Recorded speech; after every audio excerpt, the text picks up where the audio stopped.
Also turn now to the legal stories swirling around former President Donald Trump as the Justice Department's investigation into the classified documents found at Mar-a-Lago continues. Former White House lawyer for President Trump, Ty Cobb, says this is really about Trump's role in the January 6th attack on the Capitol.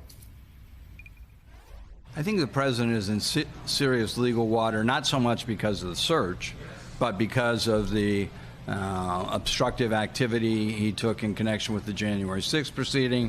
I think the attempts to interfere in the election count in Georgia, Arizona, Pennsylvania, and perhaps Michigan. What do you think the possibilities are of an indictment of former President Trump? I think they're very high.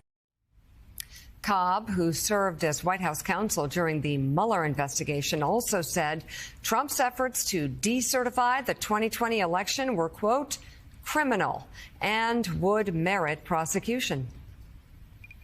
Having classified documents, particularly if you are actively using them, could be an offense well worthy of prosecution. Sure. Well worthy of prosecution. But if, as I suspect, this is about January 6th. Yes, that is about January 6th. I think that's much different. I think that was the first time in American history that a president unconstitutionally attempted to remain in power illegally. Again, spoken very clearly, Jonathan Lemire, by one of Donald Trump's former attorneys during the Mueller investigation. And he just underlines the fact that there are so many different legal fronts, so many legal challenges facing Donald Trump. You have the grand jury in Georgia, which, of course, is going to be delayed until after the election in November. But he has much to worry about there because of course, the recordings of his calls with the Secretary of State and the Secretary of State's conclusion that he was trying to get him to rig the election and throw out votes. Same with the call from Lindsey Graham. But you not only have Georgia, you now have these documents, these government documents that he still hasn't justified the seizing of. And then, as Ty Cobb said, sedition.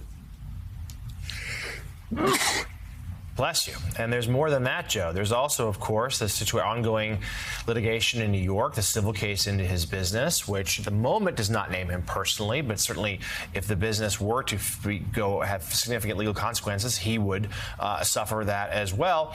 And, of course, there's also this new revelation that DOJ is also peeking at the Trump fundraising apparatus that Stop the Steal effort and after Election Day 2020, the tens of millions of dollars raised by Trump and his allies for a cause that was knowingly false and, of course, not really been spent.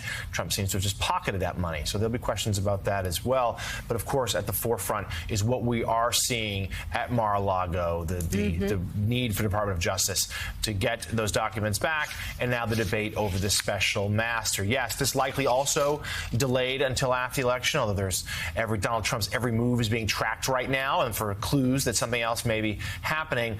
But there's no doubt, whether it's in a few weeks or a few months, there's significant legal peril, the most he's ever faced. And those around the former president that I talk to frequently, they're nervous.